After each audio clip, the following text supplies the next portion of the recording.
Привет, представься, пожалуйста. Привет, Неймл и зрители, меня зовут Драгом. Расскажи зрителям немного о себе и чем ты известен в комьюнити Корпанка. О себе я родом из Москвы, за игрой я слежу уже около года.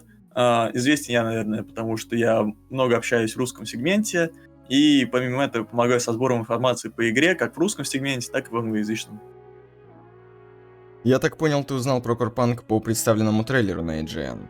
Расскажи, чем он тебя так зацепил на момент просмотра трейлера? Да, по поводу того, как я узнал, я подписан на канал Legacy Gaming на YouTube, и у них был обзор трейлера и доступной информации по игре. Игра показалась интересной, но не чем-то чрезмерным. Я зашел на сервер, и на следующий же день была сессия ответов на вопросы.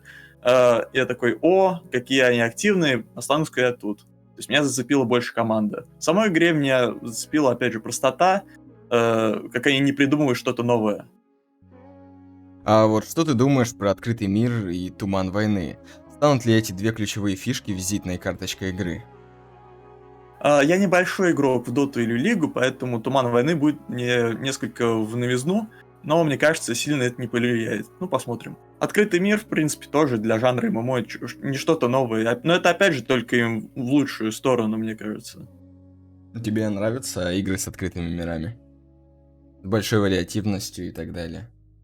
Когда это сетевая игра, да, когда это синглплеер, зависит от игры зачастую.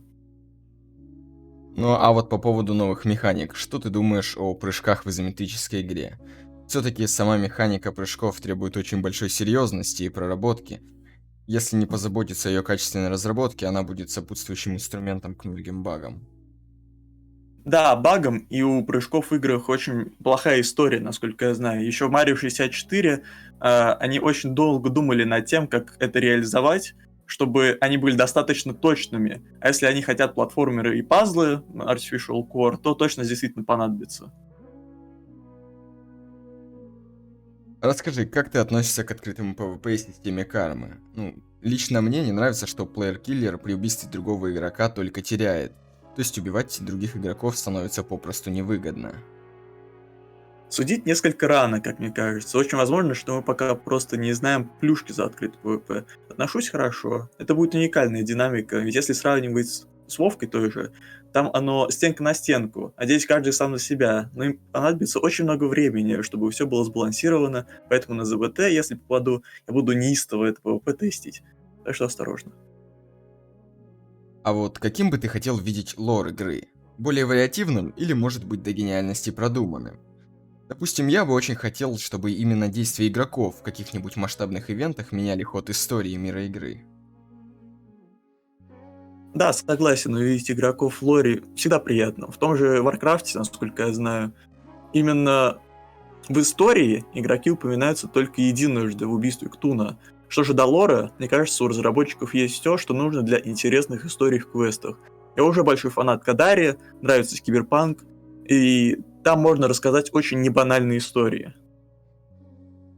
То есть ты уверен, что лор в игре будет бомбическим?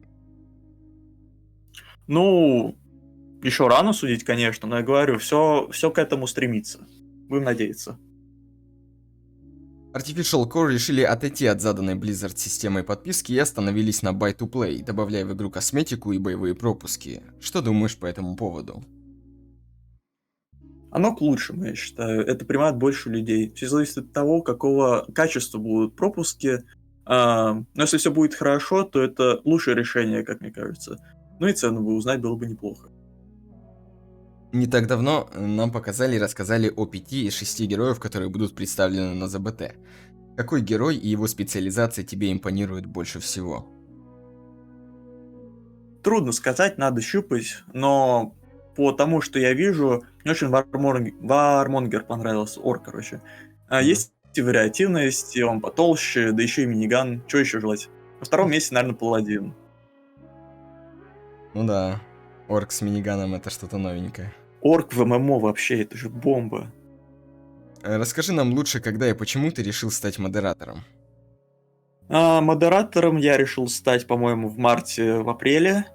И решил я это сделать, потому что я для ребят и так уже делал некоторые вещи, те же переводы, те же сборы информации на всяких вопросах и ответах.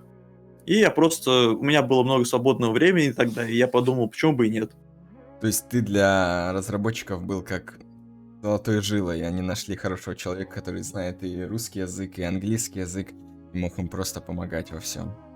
Ну, если ты имеешь в виду помогать делать работу бесплатно, то да.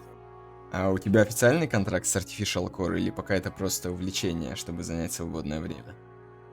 Это увлечение, свободное время, и мне кажется, это надо сказать официально, что модераторы такие же члены сообщества, как и все.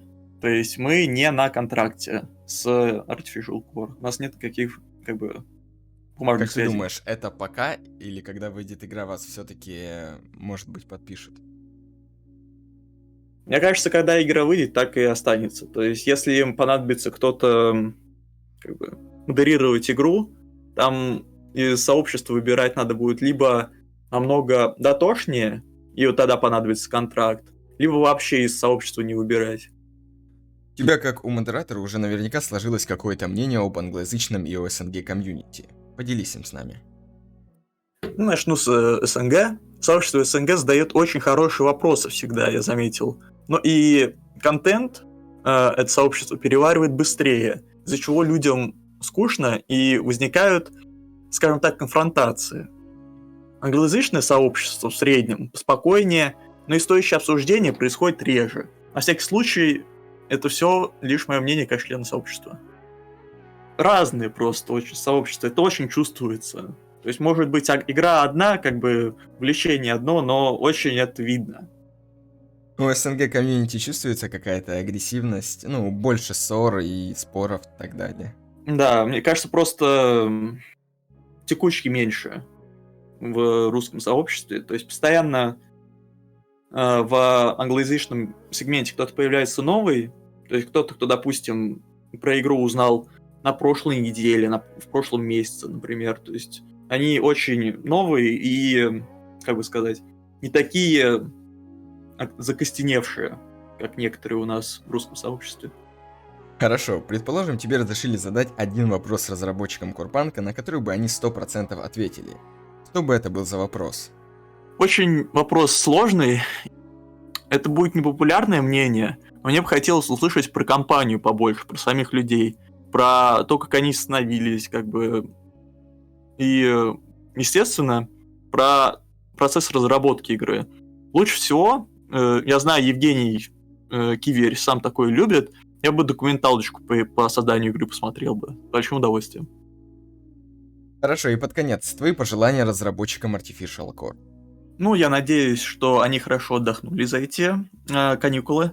И я им желаю терпения, настойчивости и, естественно, удачи на пути к ЗБТ. А на этом все. Спасибо, дорогам, что пришел к нам сегодня на подкаст. Большое спасибо, что пригласил меня. Также большое спасибо подписчикам, которые меня смотрят и комментируют происходящее. Для меня это очень важно. Так что до новых встреч. Au revoir.